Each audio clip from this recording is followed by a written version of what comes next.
trail. Yeah. I'm going to be back and all. So we're punching a hole, getting ready to go, getting things set up for next weekend's event. Seeing what if the stock vehicles are going to be able to make it with this much snow. We've had some pretty big snows before this event, and then it got warm, and then it rained, and then it froze, and we got a bunch of mess here. So switching into 4 low, we're going to punch this out.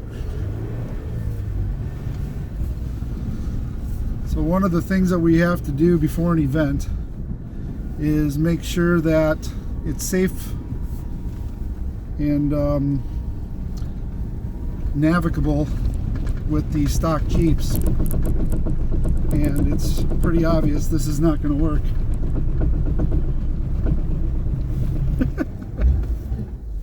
Yeah, I don't think we're going to be able to do too much here. There's only so much a wheeled vehicle can do.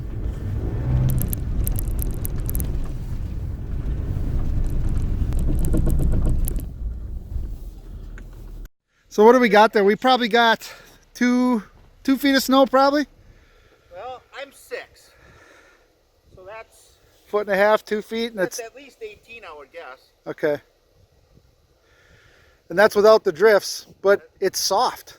It's not packed. Well, you got no I think traction. What's happening underneath, you have a crust. Yeah. And once you break through that crust... Yeah, because it was all that rain and then it froze. Yeah. See, I was hoping that maybe I could back around so we could trail, get the right way around. I guess we are kind of gonna have to wait. Look at the shack. The shack has a There's a foot of snow on this shack. Well, it's good to see that it held. Look at the picnic table. You got 16 inches of snow on the picnic table. Oh my gosh. Well, I'm gonna see if I can get out of here. Okay. All right.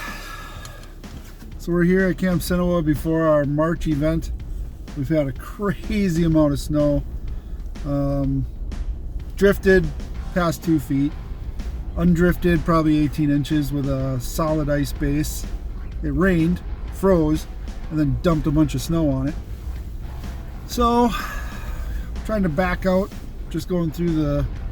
Dick and I were trying to get through here to see if we could hold an event next weekend.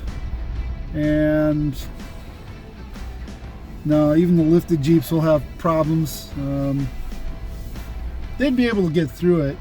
The problem with being an event promoter on this kind of stuff is the deep snow stuff. Without the momentum, you have very few options. You don't have a lot of control of your vehicle, and while it's fun to play in the snow and you hate canceling events, people's safety and the vehicle and the equipment, and we don't want people pounding into trees. We don't want to wreck the trees, we don't want to wreck the vehicles, we want to keep everybody safe. So as much fun as it is out here, we can definitely do some training. I'll bring people back here, one at a time with the bigger Jeeps, the lifted Jeeps and the trucks and stuff that are big. But to host a whole event out here, especially if you got a lot of stockers or unfamiliar people with how to run snow, deep snow stuff, it's not a good environment, especially if it's somebody's first event. You definitely don't want to introduce them to stuff like this when it's more advanced, intermediate to advanced type of trail riding. So it's a bummer. We don't have to cancel many events. Out of 2 years, we've only had to cancel 2 events. And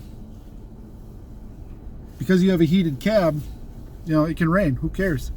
It can snow. Big deal. But when the wheels don't work, you got a physical limitation there.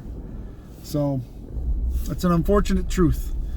I am thankful that we've had the snow that we've had, because down here in southeast Wisconsin, we haven't had this much snowpack in probably 5-10 years. We haven't had a snow this good.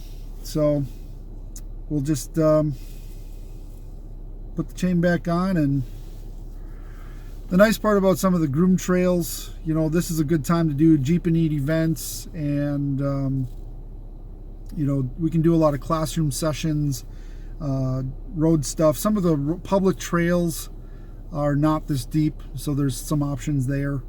But for the private trails that are just only used when we're using them, we didn't even hit the drifts yet. So, man, it's just a bummer. We want to go wheeling.